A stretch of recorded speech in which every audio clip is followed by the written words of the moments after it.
So I have given you 3 files. One is a plan which you are supposed to bring filled up today. We will do this today. Second, I have given you cover letter template. And third, I have given you a manuscript or paper template. Okay? I will discuss how to use them slowly. But before we proceed, we have already discussed how to do abstract, experimental, results and discussion, conclusion. We haven't done acknowledgement, so I will show you acknowledgement today. References, I have told you. So this we haven't done, and the other thing we haven't done is introduction. So let me discuss these two first. Then I will discuss this part. Introduction and acknowledgement. So these two are the final things we need to know. We know how to write abstract. We know the experimental part, results and discussion, conclusion.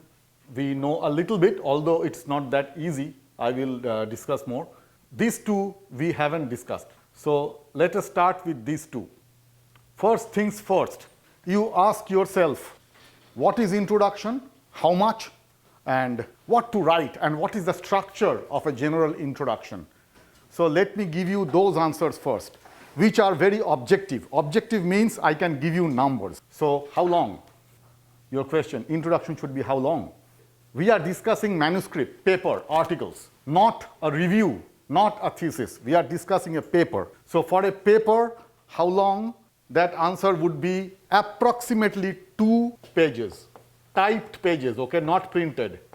A4, I am repeating this thing so that there is no confusion about what is 1 page. 1 page is A4, 12 font, double space, okay, and typed, of course, not printed. That means you are doing it in Word. So how long?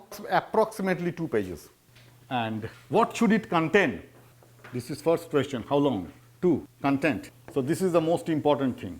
And structure, this is very important. So content and structure. Content I will discuss the last because content is difficult. So let me tell you the structure. What is the structure of introduction normally? When you open your page, here is your A4 page. Let's say 2 pages, right? How long? 2 pages. So here are the 2 pages. And you start to write introduction from here. New page, okay? Remember? New page. You write introduction. Generally, the structure of the introduction, I am discussing this one. The structure of the introduction is generally 3 paragraphs. You may tell me, can it be 2? I would say no. Can it be 4? Yes. But generally 3 paragraphs. So that means you start to type from here and then a final paragraph. This is the structure of, so this is para 1, this is para 2, and this is para 3. So introduction should have a minimum of 3 paragraphs, 2 page long. So remember, this should have a topic sentence, message, topic sentence, message, topic sentence, message. Each paragraph should have a topic sentence and a message. So this is the structure. Now the thing is what to write. What is the content? So this is the structure. You may ask me, can it be 1.5 page? I say 1.5 is a little too small, as close as possible to 2 pages. You can ask me, can it be 2.5? Yeah, okay. This is general, but don't make it 5 page long. That's too long. So roughly 2 page, and the structure is this, 3 paragraphs, and I will tell you the importance of each paragraph. So this is the structure. Now let's go to content. What introduction should contain? Remember, it is your work. Some of you are working on some topic, some of you are in MRI, OCT, nanoparticle, nano research or something. So the content must start immediately from your story. You make up a story. Remember, you need to make up a story. And the story normally will have 2 to 3 parts. If you tell me, when I sit with you, I will discuss in detail. But roughly, okay, I can tell you my research. So normally I work on nanoparticles. So I make nanoparticles and I have an application for the nanoparticle. It's very simple. I make gold nanoparticle and I use it for photothermal therapy. So what is the material? Gold nanoparticle. What is the application? I want to kill cancer by photothermal therapy. So these two are the topic. I am making the story. Material and application. So in my story, these are the two main topics. Materials can be so many, okay? Can be gold, carbon, and other like silver or polymer. So these are my different materials. And application, of course, my application in particular is a therapy. So therapy can be, let's say, photothermal therapy, photodynamic therapy, radiotherapy, some kind of. Now my main problem is, how do I make the story? Let's say my research is using gold and my research is using this. However, in the introduction, I must bring in the big picture. I will come to gold, but first let me discuss everything, then come to gold. So one story, so storyline 1. So I discuss all kinds of nanoparticles and their uses. So all kind, polymer, gold, carbon, silver, I discuss everything. So discuss the use of nanomaterial, which is not necessarily gold. It can be polymer, gold, carbon, micelle, anything, anything. So the big picture, when the big picture comes, the reference comes in. So you say, okay, somebody has used with carbon nanotubes, graphene or something, or for PDT or for radiotherapy. So you bring in the whole picture. So my picture can be starting with the material, then I narrow down, I focus to gold. Then I think, okay, my second paragraph will be use of gold nanoparticle. Now gold nanoparticle is not only used for PTT, it can be used for so many things. Somebody use it for search, somebody use it for imaging, somebody use it for second harmonic generation. So it can be many. So use of gold nanoparticle, second harmonic generation, B, search, C, imaging, D, therapy. Now you see how the references are coming in. Once you say somebody in Germany has used gold nanoparticle for SHG, somebody in Korea has used gold nanoparticle for SIRS, the references are coming in. Okay? So now I show you all the applications and then I narrow down to therapy and maybe PTT. So this is my second paragraph. And the third paragraph I will withhold now. You can ask me, so is this the only way?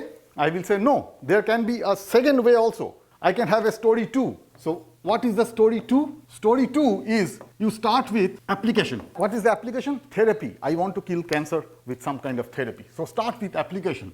So in recent day, many researchers are working on cancer therapy, and the therapies can be classified into this, A, B, C, D, radio, immuno, C, something else. Then you narrow down to photothermal. I am just reversing the order. I am putting the therapy first and the material second. So that's para 1 and para 2 will be materials. This can also be a story. I narrow down to PTT first and then which materials are used for PTT. Then I start to use, it can be gold, silver, carbon, polymer. This can be another story. So you decide your storyline. What will be your story? What you want to focus first and what you want to focus second. Like this. These will be the 2 paragraphs. The minimum 2 paragraphs. You can have 3, but not 1. You start with a bigger picture, the whole material world. Then you say, I want to work with only gold. So come to this later. Focus. Big. When you are talking of the big picture, you are bringing in references. And then you focus down to your area. That's your area. This is how you make the story. This is how you introduce your work. That in my work, so if you are working with, let's say, MRI, first you say, what are the different imaging techniques? So you first discuss very briefly that, okay, imaging can be SPECT, CT, MRI, ultrasound, and so many. Mention briefly what are their drawbacks and what are their advantages. Then you say, in my work, I want to, let's say you are working on OCT, I want to work on OCT and compare it with MRI or ultrasound. So that is one good story. You make your story like that. So in this one, you have MRI, ultrasound, fluorescence, IVIS, okay, SPECT, you have CT, and then also you have OCT. Then you focus on OCT. Then you come to OCT and what you want to do, how you want to develop OCT so that it can compare with these techniques. That's how you are doing it. You can do it the other way around, but it is either A and B or it's either B and A. You decide your story, how to make your story. The story is very important. This is make or break. If you make your story good, your paper will be accepted easily. If your story is bad, then it is difficult. You have to write it again and again and again. This is what is required. Make the story. So 2 paragraphs I have defined. 3rd paragraph, that is the most important. Para 3. So remember, this is my page. This is para 1. So it is the material, this is the application, and this is the 3rd para. 3rd para means, in this discussion, the last paragraph. It may not be 3rd, it may be 4th. I am talking about the last paragraph. The last paragraph is very important. Last para of introduction. This paragraph has a special structure. This paragraph must start with the word here or in this work. We are showing this and this. It must start with these 2 words. Here we show by the use of this technique how we can kill cancer, or how we can treat cancer, or how we can do this, how we can image that. So that is over. So here, what are you doing? So in this report, what are you doing? You tell the audience first in page 1 or page 2 in introduction that, okay, this is my story. However, in this work, we are working on this. So here we are demonstrating the use of technique A for the solution of problem B. And for this, we have taken use of this and that, these kind of experiments, and we show that it is a very good option to solve problem B. Very small. So 3rd paragraph, the last paragraph, normally is about 5 to 6 lines, not more than that. This paragraph is normally very small. It's about 5 to 6 sentences, okay? Maybe 5, okay, not more. So approximately 5 sentences. That's maximum. So this is the structure of introduction. Para 1, para 2, this depends on your story, how you want to make the story. But para 3 is, last para is always this. Here we show the use of this and this by this and that to solve this and this problem. We have got very good resolution, we have got very good sensitivity, or something comes here. As you know that we are telling a big picture and then focusing, all the references will come. You ask me, how many references? I give you rough numbers, not exact, rough numbers, approximate numbers. So references in introduction, approximately 20. You can make it 25, no problem. But don't make it 5. That's too few. So in the introduction, references will be approximately 20. Over here and over here. Taken together, you should have 20 references. Para 3, the last paragraph, should not normally have any references. Because the last paragraph is here, I am showing how to use this to solve that problem, okay? There is no question of any reference. So this last paragraph should not have any references. So 20 references, minimum 3 paragraphs and 2 pages, and last paragraph must start with here or in this work. That is the structure. So this is introduction. So what we should write? Now you see, what I told is basically here, right? First, background, state of the art of the work. Those have been published. You are making your story. So story means, let's say you start with your paragraph 1. What has been done in the world? The main ones, the seminal ones, the recent ones, and the big impact ones. Remember those 3 kinds. Because your references are the very first paper in that topic, the most important ones in the big journals like Nature, Science, Cell, Blood, this kind. And the third is the recent ones, last 5 years. So state of the art means, so if you are talking of some kind of material, this material, how good it is right now. So if you are talking, let's say we are making carbon nanotubes, what is the best carbon nanotube available today? What is the best gold nanoparticle available today? What is the control? Can we control? Can we make them long? Can we make them short? What are the best currently available? That is state of the art. So you discuss this. After you do that, you discuss the drawbacks. What are the problems? So now you say, okay, I can make gold nanoparticles. However, I cannot coat it with a protein. That is difficult. Only few people have done that. So I want to coat the gold nanoparticle with protein. That's the problem. Just few people did that. So here in this work, I would like to show how to coat the gold nanoparticle with any kind of protein. That is my story. So drawbacks in the existing work. That's very important. Any solutions proposed in the literature? Did anybody mention that how that problem can be solved? And do you have a different solution? That you should write over here. And the statement of the problem and how you solved it in the last para. So in this work, we have demonstrated how to solve the problem A with a technique B. In this case, we have used this and this to solve it or get resolution or sensitivity, something like that. So the length, the number of reference, multi-paragraph, but the last paragraph must start with in this work or here we report, okay? As I said, introduction normally, if it's a paper, if it's an article, normally should not have figure unless it's a review. Introduction is like 2-page long, 20-25 references, and should contain this story. So this is the most important thing. What is the problem you are trying to solve? And many people have tried to solve the problem. What are the existing solutions? And how is your solution different to those? So of course you are proposing something different, okay, something new. So what is that? That should be in the first 2 pages very clearly. So this is introduction. And the other ones we have already discussed. So experimental can be, in some journals it is called experimental. In some journals it's called materials and methods. So you should do all these things. And remember, any machine you write, company, model, country, it must be there in a bracket. In a bracket, you must have the company, Olympus, BX53, Japan, must be there for any machine.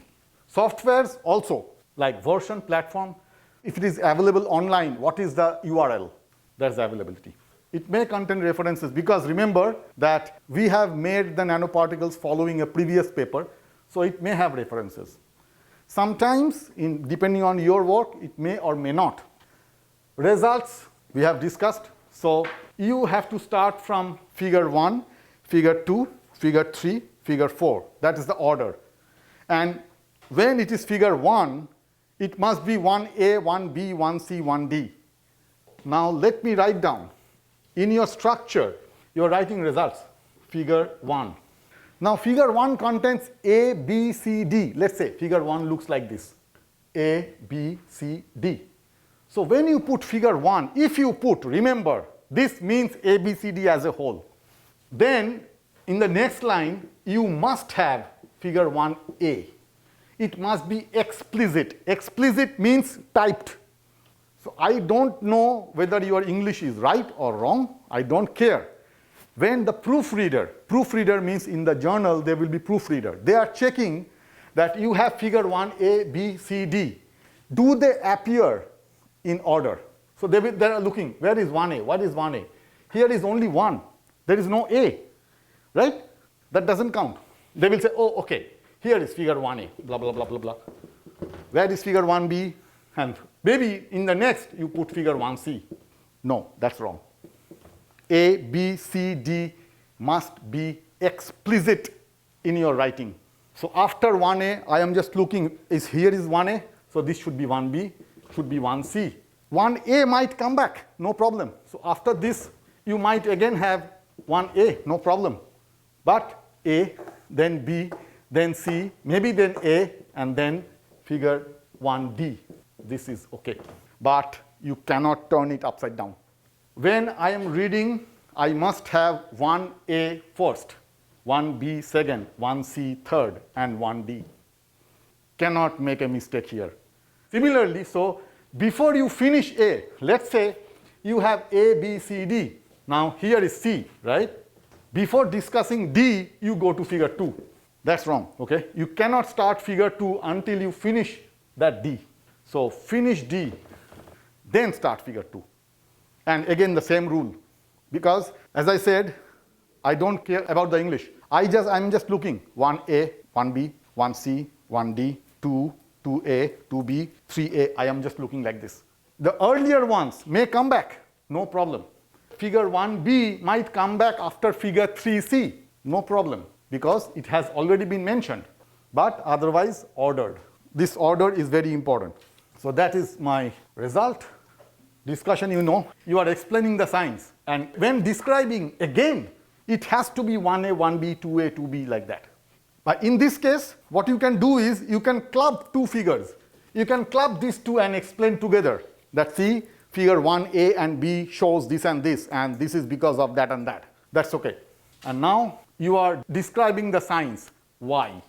You are stating the results and describing why it is increasing, why that is decreasing, why that is not changing. All the signs. Any similarity, dissimilarity with previous work. Mention that I have obtained this much, that guy has obtained this much. But then explain why. Why you got more and he got less. Why? If you have some reason, okay?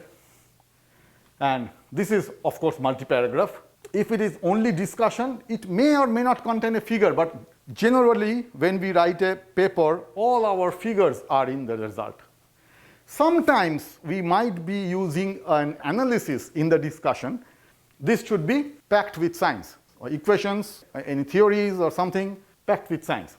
Conclusion or summary, I have discussed, that can be qualitative, very similar to abstract. Abstract is quantitative, and then remember, we did some gist writing, so it should be like that.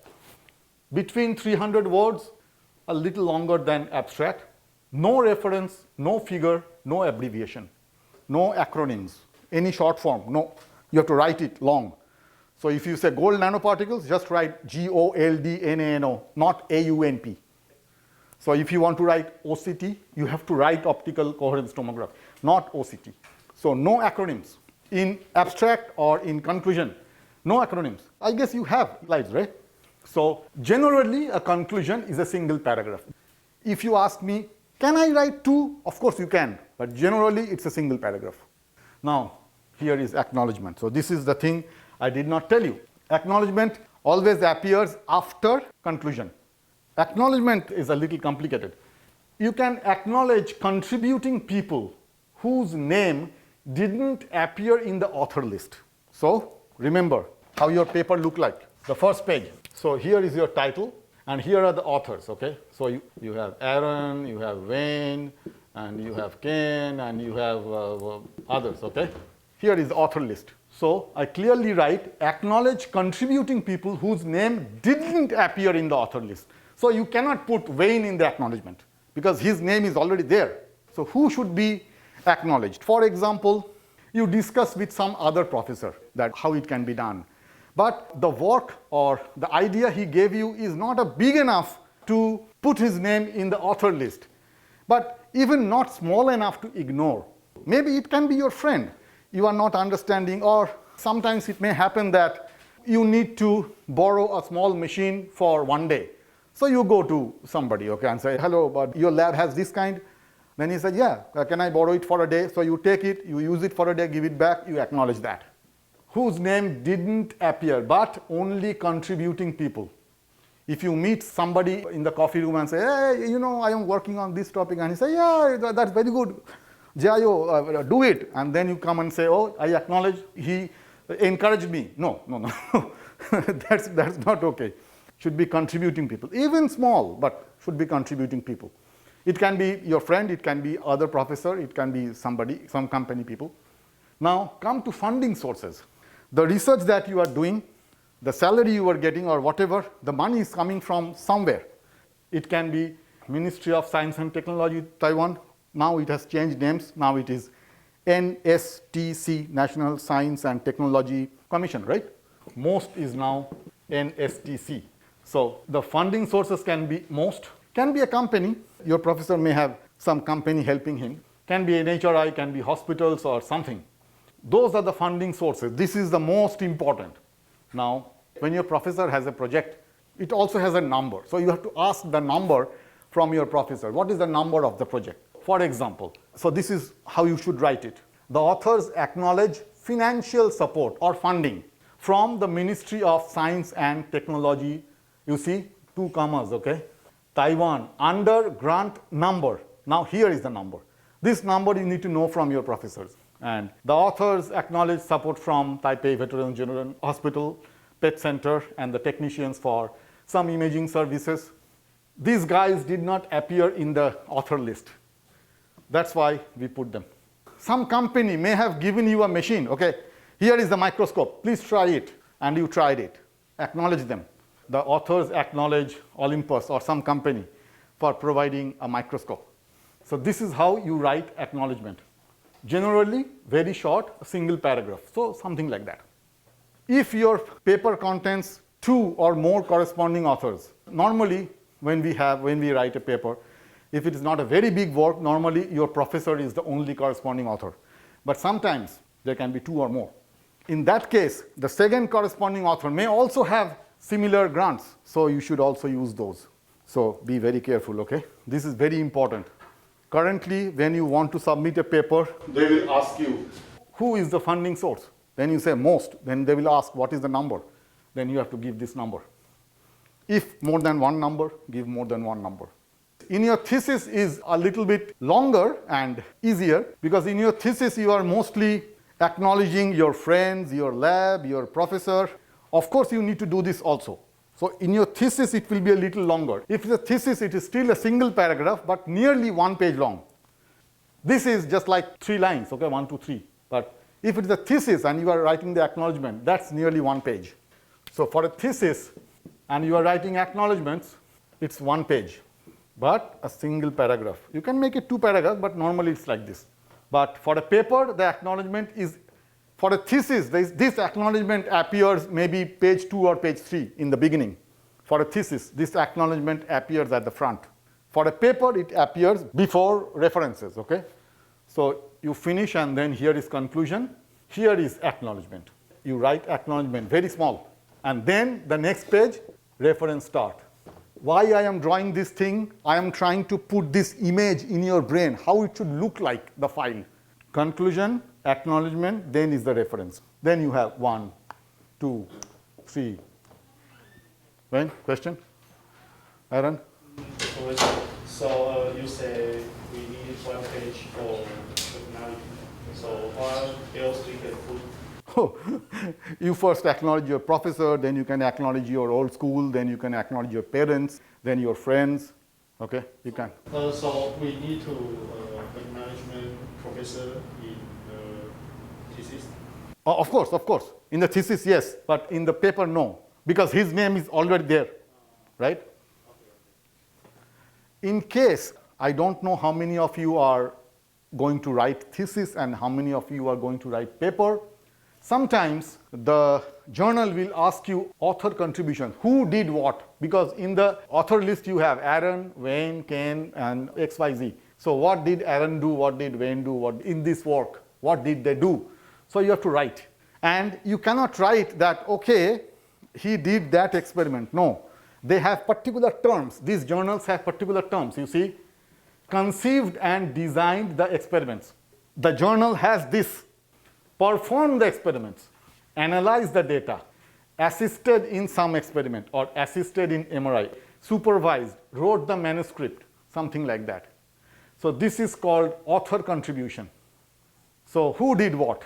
These guys did assisted in the experiments, he assisted in the MRI, and somebody wrote the manuscript, somebody supervised the project, something like this. If you are going for a paper, they will also ask you declaration of interests. This is a little complicated. Sometimes you work for something, and then your professor decides that he will go for a patent. Okay, now the problem of patent is you cannot publish the paper before the patent is applied, because patent is like confidential information. If it is published, everybody knows it. So in those cases, what is done is you first apply for the patent. Once the patent application is done, then you do the paper writing. But normally in most cases, in 99 cases, we just write papers. Sometimes patents, okay? So in most cases, what we write here, declaration of interest, is this. So normally in 99% of the cases, you write this. The authors declare no competing financial interest. This is standard. You cannot change the language. You write, the authors declare no competing financial interests. If you have a patent, so then this competing financial interest, something like this, that we have applied for a patent, it is pending. If you have a competing interest. So in most cases, it is this, okay? In very few cases, it will be this. So that is the declaration of interest. References, you know. list them 1, 2, 3, 4, 5 and in order, and comma, semicolon, full stop, bold, italic, everything is so important. You are using EndNote, no problem, but it's not enough. That means there will be mistakes which you need to fix manually. So after you do in EndNote, you need to check each one of the references and then see if they are in the required style of the journal. If not, fix. So seminal papers, contemporary papers, and the high impact journal papers, okay? Choose from these three mostly. And you will see that papers and books are written differently, so don't make a mistake. So check the journal website and see how they write books, how they write websites, how they write book chapters. They are different. So these are papers. They are written differently. Books, different. Book chapters, different. You see, in a book, it's just the authors and the name of the book, the publisher, CRC Press, and the year. So this is how a book goes normally. But when it is journal, you will see there is a volume, there is a page number, there is a year. But for a book, there is no volume or page number. But if it is a book chapter, there will be page number. But this is a book, that means a full book. Normally these books have chapters, 1, 2, 3, 4, 5, and you are referring to one chapter, then it should have a page number. When you write affiliation, normally the ABC or the 1, 2, 3 is on the top. So this guy, shooting Wang, he belongs to 1, 2, and 19. 1 is State Key Laboratory of something something, Peking University. 2 is Peking Tsinghua Center for Life Science or something, and 19 is these authors contributed equally. Sometimes your work is done by you and your friend. At the end, there is a lot of problem. Both of you claim that, oh, I did most of the work. Then the professor is in trouble. So they are telling, oh, I did this work, and he is also telling that I did that work. So how to solve it? So one of the ways we take is that we give equal contribution to both. So Wayne and Aaron, you are working on the same project, and after 2 years you come to me and say, okay, I did most of the work. Then I said, calm down, okay, you did equally. So then I will put this one. These authors contributed equally. And then I will put a mark on your name and your name over here, okay? Maybe put a star or put a dagger and then say, you contribute equally. So these are the affiliations. So in this case, you see, how many authors contributed equally? 1, 2, 3. So these three guys, the first three guys contributed equally. And all these numbers, and you know, these numbers normally come in order. That means 1, 2, 1, then 3, you see. This 1 can come because 1 has been written, just like the reference. Then 3, then is 4. Then you see, again 1, 2, 1, 2, 3, then is 5. So it's in order. You will say, what about the 19? 19 is not affiliation. 19 means these authors contributed equally. So that doesn't count. Otherwise, 1, 2, 3, 4 is in order. So this is how, and then you write the affiliations, one after the other. And affiliations normally don't write the detail address. 155 Linong Street, Beito, you don't write, okay? Yeah, National Yangming Chauta, Taipei 112, that's fine. Taiwan, ROC. Sometimes the papers are very newly published. It still doesn't have a volume number or a page number. In those cases, DOI. If you are citing some reference which is just published and it doesn't have volume number, page number, you can give the DOI, that's okay. So books and journals are different, you see. This is called a cover letter template. Template means I have made the letter for you. You just fill in your data. Dated, you put the date you want to send your paper out. To the editor, name of the journal. Enter journal name. I give one example, okay? For me, it is Journal of the American Chemical Society. For you, it may be Journal of Biomedical Optics. So just write Journal of Biomedical Optics. So enter journal name. Enter publisher name. My publisher is ACS, your publisher can be Wiley. Enter country. In this case, this journal is USA. In your case, it can be Europe, Germany, or something. Enter country. Subject, submission of a new manuscript. Don't do anything. So just write down in the red places and delete these. And then keep this same. I give you this file, you can use it. Keep it same. Don't change anything. Only the red part. We are happy to submit our manuscript entitled What is the title of your manuscript? Put here. For example, study of something, something. By, enter all author names in the same order as in the paper. So if it is Aaron, Wayne, Ken, XYZ, it should be Aaron, Wayne, Ken, XYZ, not mixed up. In the same, and the spelling. Spelling must be very important. In case you have confusion about the English spelling of your name, if first fix it. How do you like to be called? I have Taiwanese students who have this problem. Their passport is something and they want to be called as something. So make sure how you want to be called. And the spelling, and the spelling. And then you put the same, because once you put the spelling, you cannot change. Sometimes I have seen Taiwanese students, they use the English name and the Taiwanese surname. David Chen.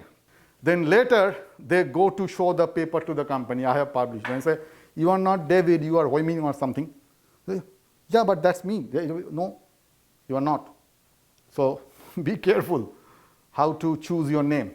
Enter all the author names and then the journal. Enter the name of the journal. And this is how the thing should look like. This is the body.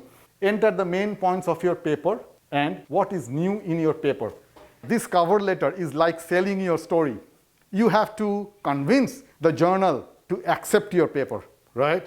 So it's like a selling job, okay? So you have this pen and then you go to somebody, oh, okay, please buy this pen. This pen is very good, can last 1 year, very good quality, no problem, very light and cheap. And then she thinks whether to buy it or not. This is the same thing. So you write all the good things about your work over here so that the journal accepts it. And this thing I did not discuss before. I will tell you the trick. Sometimes the journal will ask a list of 6 referees who can be the reviewers for your work. So they will need the name and the email. That is the most important. Now the question is, who are these guys? How to choose these guys? If I want to submit a paper somewhere, how to choose these guys? They cannot be your friends or colleagues or anybody with whom you or your professor have authored papers previously. So if I have a paper with Dr. K.H. Chen from Sinica, you cannot ask K.H. Chen to be the reviewer. The journal will know that Surojit Chattopadhyay and K.H. Chen, they have published paper before. So K.H. Chen cannot be a reviewer for my paper. So now you will ask me then how to choose. I say very simple. So you have this reference list, right? So you have 35 references. 1, 2, 5. Choose the work that matches with you. And you will see the author name and the corresponding author of that paper. Choose that corresponding author and put him as a reviewer. And similarly, you choose 6 people. So let's say this is your reference list, right? So in this reference list, you go to this paper and check who is the corresponding author in this paper. Let's say it's this guy, Yo Potma. So find out his email and put him as a reviewer. When you open this paper, you will see the star mark. Then you know that guy is the corresponding author. For example, you see that star? That star means corresponding author. In the paper, you see that name, Wei Zhang, and he has a star. So he is the corresponding author here. So find out his email. He can be a potential ref for your work. However, don't put the name of the reviewer with whom you have a conflict. You have this guy. Your work directly conflicts with him. He tells it should be like this, and you are telling it is like this.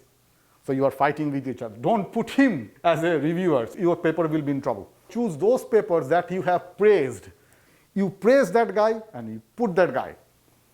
So this is how you choose those 6 people. And then, so these referees, you also have to mention we have no competing financial interests, something like this.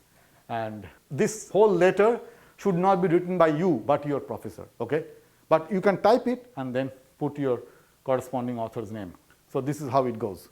Although fax is no longer used, so remove that fax, you have to put the other data. So this is how to use the cover letter template.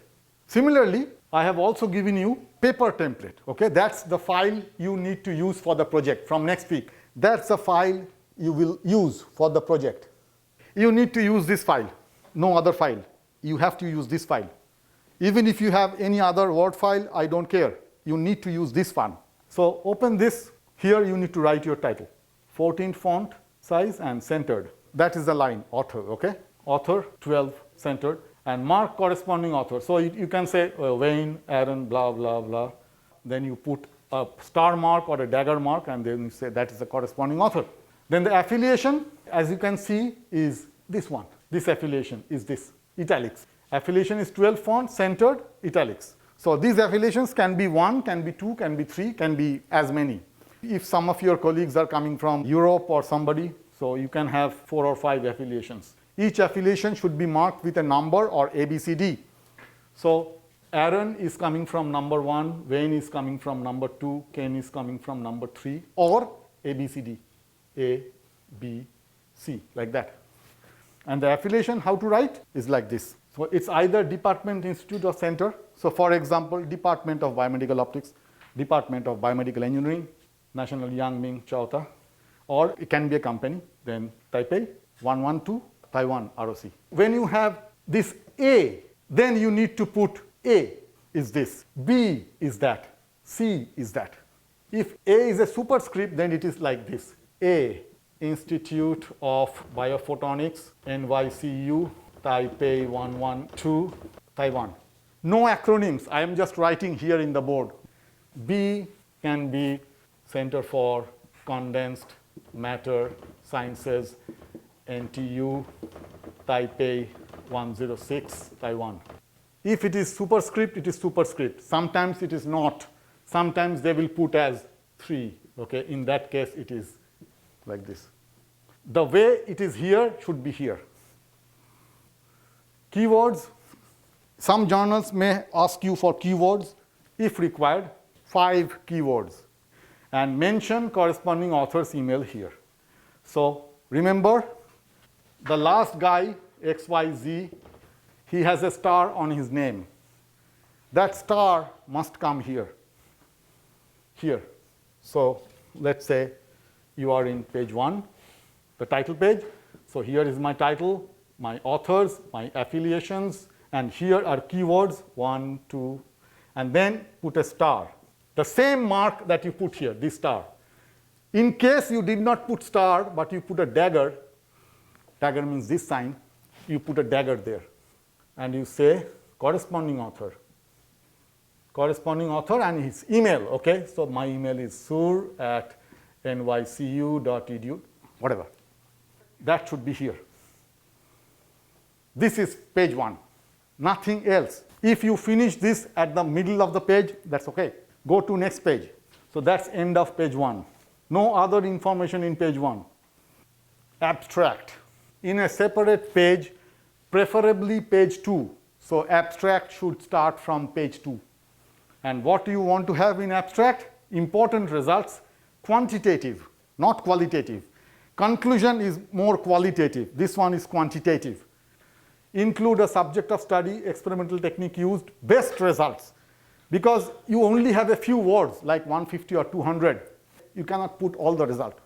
So you have to choose the best results. And you need to put numbers. Best means, okay, I got a resolution of 2 centimeter inverse or a resolution of 0.5 nanometer. Numbers, I need numbers over here. Abstract, about 200 words, and that's it. Nothing else. End of page 2.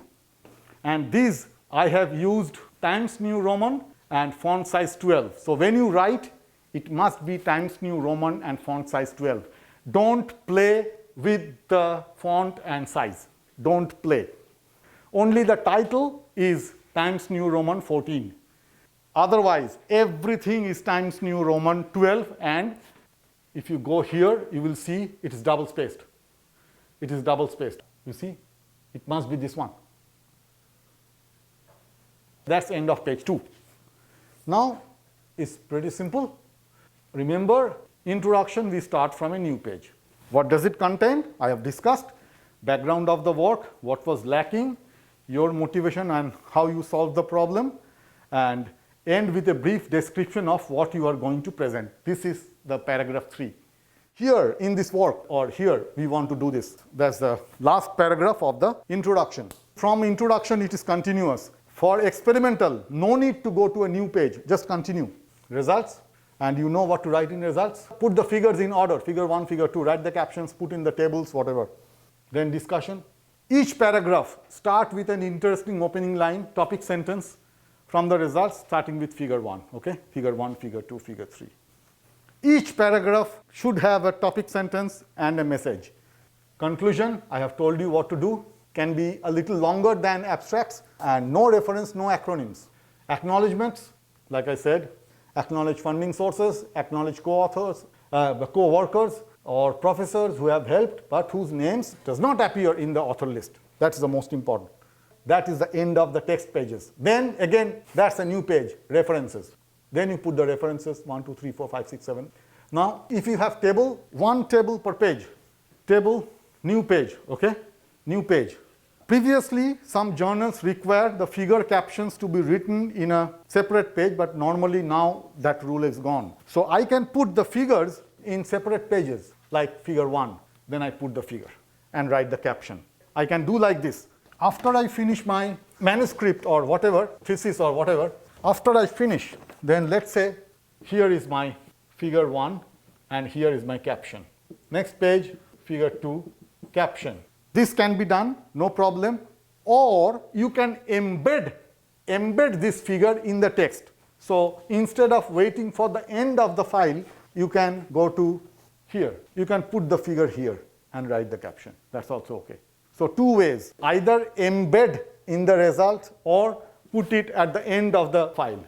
Anyway, whichever you like. Normally, right now, currently, people always embed the figure in the writing so that when you are reading, you don't have to go, okay, what is figure 1? Oh, okay, come back. You don't have to do this. So this file, when you put in your data, you open this file, you start to write something. Save with a new name. Don't use the same name. This template file you keep for your reference. In the future, if you need to write a new paper, you can use this one. So when you change this file, give it a different name. Give it my project, project 1. That is the project you are doing here. If you have any question, do you have any question about this topic? No, I think, okay, that's fine.